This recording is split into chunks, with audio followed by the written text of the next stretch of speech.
celles qui s'adaptent au peuple, qui ont ou bien un excédent de capitaux ou bien un excédent de produits. Les colonies sont pour les pays riches un placement de capitaux des plus avantageux. Dans la crise que traversent toutes les industries européennes, la fondation d'une colonie, c'est la création d'un débouché, disait Jules Ferry.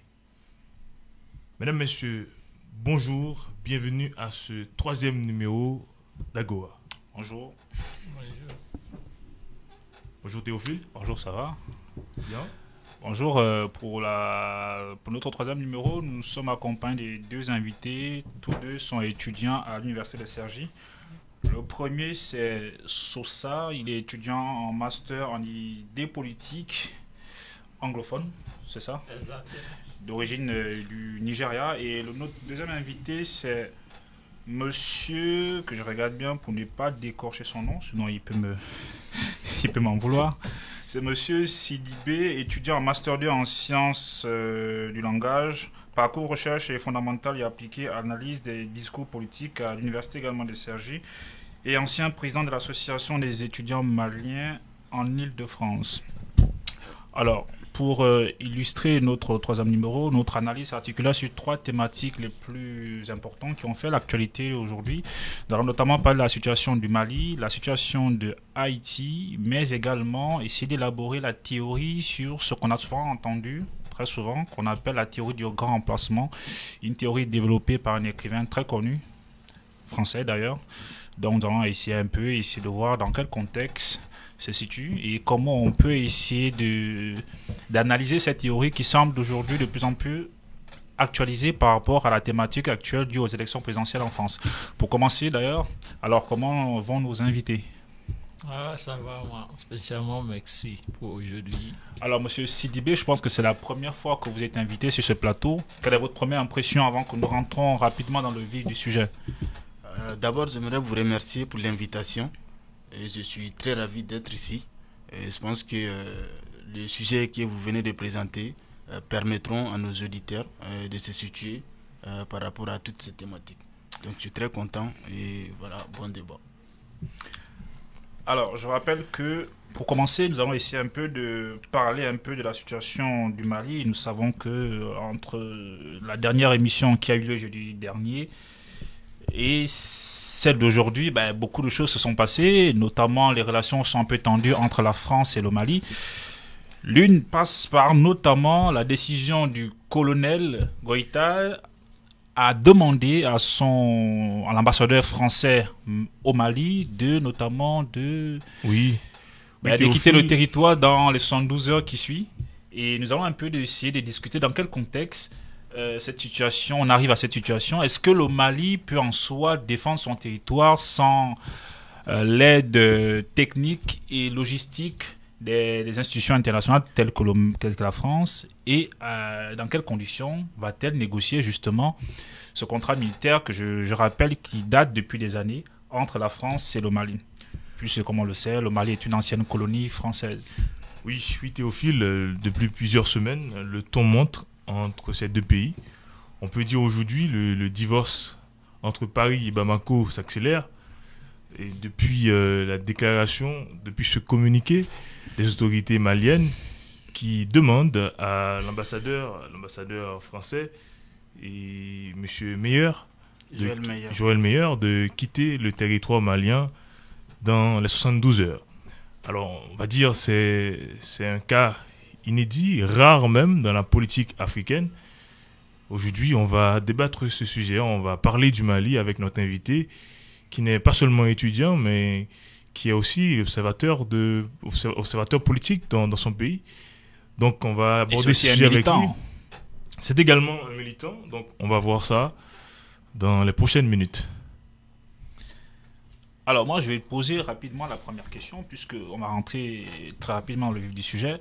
Alors, quelles leçons peut-on en tirer de la situation actuelle du Mali? Est-ce que c'est une façon plus ou moins au colonel Goïta de, en quelque sorte, monter un peu sur ses gros chevaux et peut-être à la limite, à la fin, subir une forme de négociation qui va arranger un peu tout le monde, ou c'est vraiment une volonté forte à ce dernier de vraiment se passer de l'aide militaire française? D'accord, très bien. Merci beaucoup pour cette question.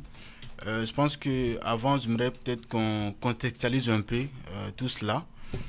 Vous savez, la France intervient au Mali depuis janvier 2013. Il faut savoir que c'est suite à la demande des autorités du Mali de l'époque. Donc à l'époque, c'était le président par intérim Dioncounda Traoré.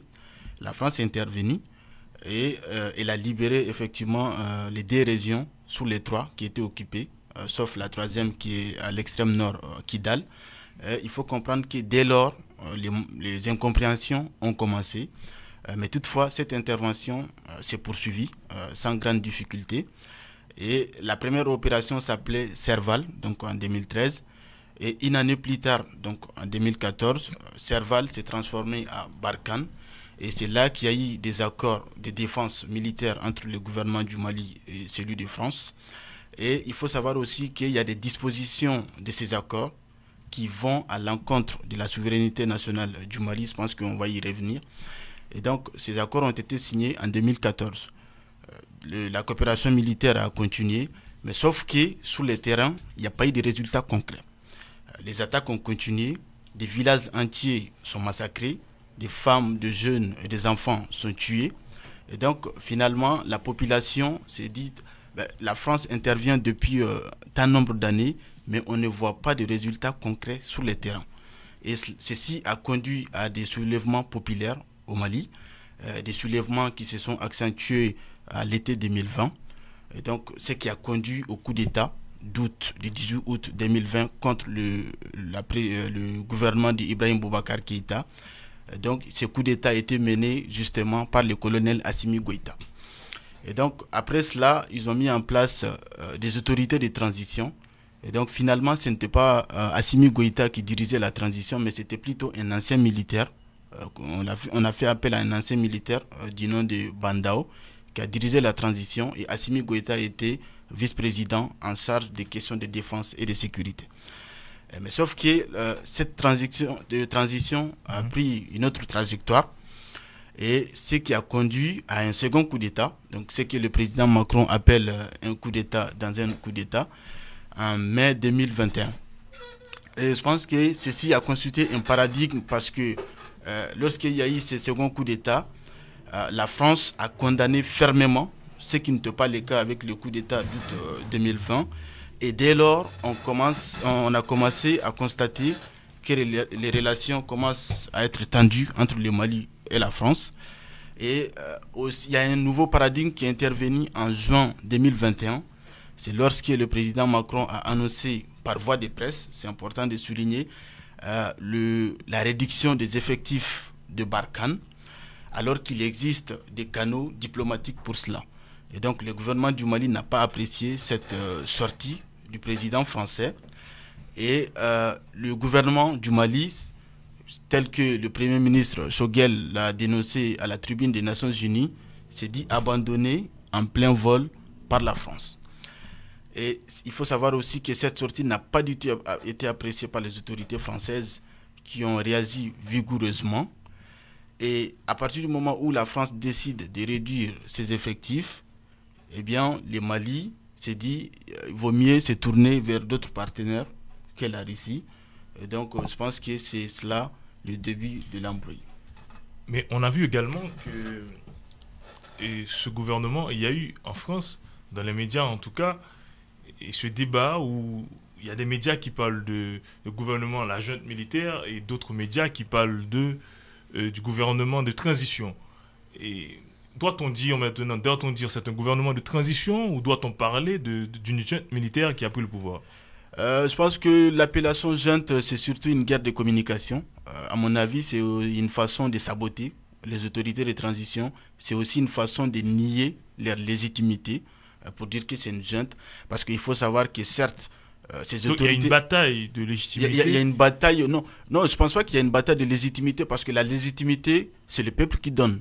C'est le peuple qui donne la légitimité, ce n'est pas la communauté internationale, ce n'est pas la France, ce n'est pas la communication qui donne. Il y a aussi une légitimité pour s'établir dans le jeu le champ international. Je pense il y a aussi le champ international.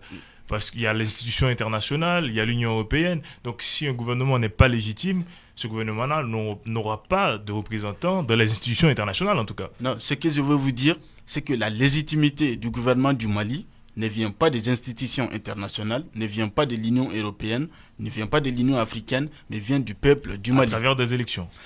Non, il y a des choses. Ces autorités sont venues au pouvoir, certes, de façon illégale, ça je vous l'accorde, parce que c'est par un coup d'État, ça il n'y a rien à dire. Mais comme je l'ai dit, la légitimité, c'est le peuple qui donne. Lorsque la CEDEAO, c'est la communauté économique des États de l'Afrique de l'Ouest, a pris des sanctions contre les autorités de transition. Vous avez vu, le 14 janvier dernier, il y a eu une forte mobilisation des Maliens sur tous les territoires. Je peux dire que rarement on aura vu de telles mobilisations. Et donc, je pense que la légitimité vient de là. Donc, la légitimité de ce gouvernement vient de la rue, ça veut dire de la mobilisation sur le terrain. C'est la mobilisation qu'on peut constater sur le terrain, en tout cas jusqu'à preuve de contraire. Jusqu'à aujourd'hui, on ne peut pas nier. Justement, je pense que c'est ce qui a conduit votre collègue parlait tantôt du retrait de l'expulsion de l'ambassadeur de France, parce qu'il faut dire que parmi tous les partenaires du Mali, la France est le seul pays à remettre en cause la légitimité des autorités de transition. Tous les autres partenaires reconnaissent aujourd'hui que Il y a ces aussi autorités... Danemark. Oui, justement, Danemark, pas que la France. on peut en parler. Danemark, on peut en parler. C'est pas que la France. Non, Danemark, on peut en parler. J'avais commencé à contextualiser, je pense qu'on peut poursuivre. Il y a eu la force Barkhane, comme je l'ai dit, en 2014. Après cela, lorsque la France a annoncé justement la réduction des effectifs de Barkhane, ils ont mis en place une nouvelle force qu'on appelle Takuba. Et à la différence de Barkhane, Takuba est composé des forces européennes. Pas seulement de la France, mais du Danemark, effectivement, de l'Allemagne, de l'Italie, de l'Espagne, etc. Mais sauf que dans les accords de Takuba, il est dit que normalement, lorsqu'un pays européen doit envoyer un contingent au Mali, il faut l'accord préalable du gouvernement du Mali. Et donc, l'imbroglio qu'on a constaté entre le Danemark et le Mali, c'est que le Danemark a décidé d'envoyer ses troupes sans accord préalable des autorités de transition. Et donc, ceci a été considéré comme un manque de respect. Et c'est pourquoi le gouvernement du Mali a demandé le retrait des forces danoises, et ce qui n'a pas du tout été apprécié par la France, parce que justement la France, c'est en quelque sorte le parrain de cette force Takuba. Et vous n'êtes pas sans savoir non plus qu'actuellement, c'est la France qui préside l'Union européenne. Donc, un camouflet infligé à un pays membre de l'Union européenne équivaut à un camouflet infligé à la France. Alors, moi, je vais quand même un peu essayer peut-être de revenir un peu sur ce qui a été dit.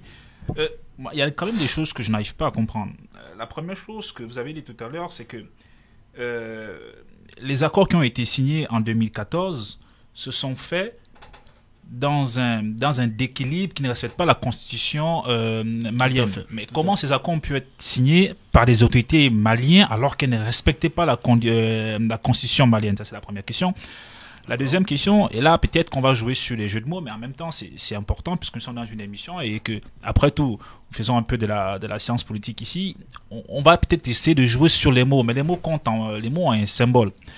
Il y a une différenciation entre une jeune militaire et un gouvernement de transition. Si on pouvait d'abord s'arrêter un peu sur ces deux expressions qui sont quand même aussi symboliques, parce que ça donne une forme de légitimité, comme il disait tout à l'heure mon collègue, sur le plan international. Après tout, moi je suis quand même un peu, on va quand même un peu faire l'avocat du diable, parce que c'est quand même important dans cette émission. Si on tombe tous d'accord, il n'y a plus d'intérêt. On sait tous bien que pour qu'il y ait un gouvernement de transition, il faudrait qu'il y ait des institutions qui légitiment le gouvernement de transition. Or, vous le savez bien, comme moi, M. Sidibé, ça reste après tout un coup d'État. Est-ce qu'on peut parler de gouvernement de transition quand il y a vraiment un coup d'État? Est-ce qu'on peut légitimer au-delà des aspirations et de la volonté qui se cache derrière? Est-ce qu'on peut légitimer le gouvernement en place si elle est passée plus ou moins par la force? Ça reste quand même une problématique. Je vais d'abord répondre à la première question. Effectivement, je l'ai dit, les accords de 2014 qui ont encadré la force Barkhane, il y a des dispositifs qui sont contre la souveraineté du Mali. Je rappelle par exemple l'article 19 qui porte sur le déploiement des forces, de cette force. Il est dit que pour que le gouvernement, en fait l'armée malienne se déplace sur les territoires maliens, il faut l'accord préalable de Barkhane. C'est une violation de la souveraineté du Mali. On ne peut pas demander à des forces armées maliennes une demande préalable pour aller sur une partie du territoire. On est d'accord. Donc ça viole clairement la souveraineté du Mali. Ça, c'est le premier point.